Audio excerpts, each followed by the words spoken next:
Clubroot is a serious disease of canola and of other crops in the brassica family, cabbage, broccoli, and even weeds such as stinkweed. Growth of infected roots is disrupted, resulting in distinctive club symptoms on plant roots. Water and nutrient uptake is restricted by clubbed roots and can result in reduced seed production, stunting, and premature death of the plant. If this pathogen becomes established in the soil throughout a field, serious yield loss can occur. Clubroot is caused by an organism called Plasmodiaphora brassicae. It is an unusual organism in that it does not easily fit into the standard classifications of life.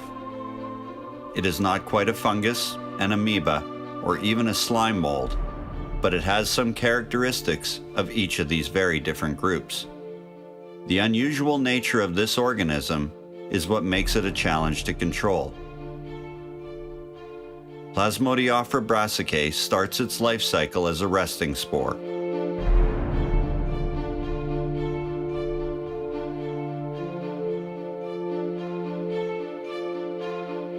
This spore, although very small, is remarkably hardy and can persist in the soil for up to 20 years. The resting spores are normally found in the upper layers of soil, which is the prime location to begin the actual infection process. Plant roots continually exude a range of chemicals and nutrients into the soil. Most of the resting spores remain dormant in the soil until substances released from a nearby rootlet stimulate them to germinate. The resting spore undergoes cell division and changes from a hardened survival structure into a fragile, short-lived zoospore, which has two hair-like flagella that it uses to swim towards a root hair. In wet soil, the newly formed zoospores swim from soil particle to particle in a film of water until they find and infect a root hair. When the soil is dry, the zoospores are trapped in place and unable to infect root hairs. This is why clubroot levels are generally low in dry years, even in fields where an abundance of resting spores are present.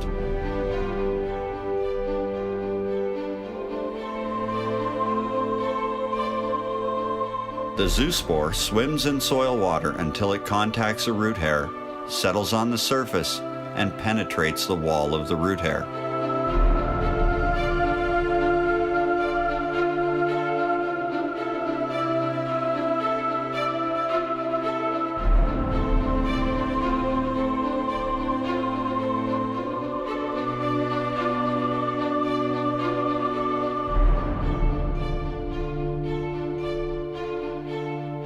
The more resting spores that are present near the roots, the more root hairs become infected.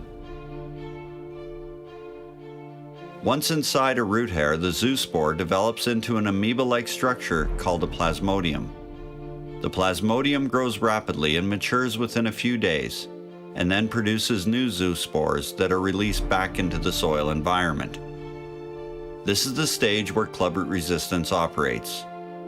The root hairs of both susceptible and resistant plants are infected by the primary zoospores, but the flush of these secondary zoospores from the root hairs are not able to infect and develop into the root of resistant plants. That is why clubroot does not develop in resistant plants. Secondary zoospores initiate the root symptoms that cause yield loss in infected plants. Large numbers of these zoospores can be produced in the root hairs. They infect the entire root surface, not just the root hairs.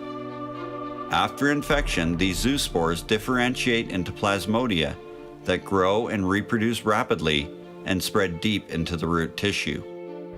As cells become infected and enlarged, the root no longer functions properly in the absorption and the translocation of water and nutrients to the above-ground parts of the plant. This is where yield is lost. The earlier the infection and the greater the number of secondary zoospores, the greater the yield loss. The plasmodia also alter hormone balances within the root. The plant interprets this as a signal to grow more root tissue, which it does in abundance. This is how the clubbed roots form. The root swelling can become very large, further hindering normal root function and providing more tissue for the pathogen to infect. When the root is severely infected, the performance of the canola plant is greatly affected. Plants wilt and die prematurely, allowing weeds to utilize unused nutrients and sunlight. Plants that are only lightly infected are still capable of producing some yield, but any infected root leaves behind a legacy for even more severe infections to come. Even before the plant begins to die, the pathogen starts forming new resting spores. The plasmodia, which filled up the plant cells, start dividing into the tiny spores, thousands to 10,000s per cell.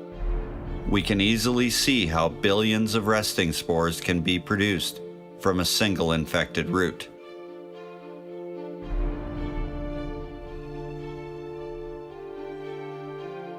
As the root senesces, they quickly decay, and the masses of resting spores are released back into the soil, waiting for the next crop or susceptible plants to stimulate germination and start the process again. Normally, these resting spores will remain in one patch of the field. However, this pathogen can, unfortunately, exploit our need to work the soil. As we till or seed the soil, we are spreading the pathogen through the field and may inadvertently be transporting it to new fields as well.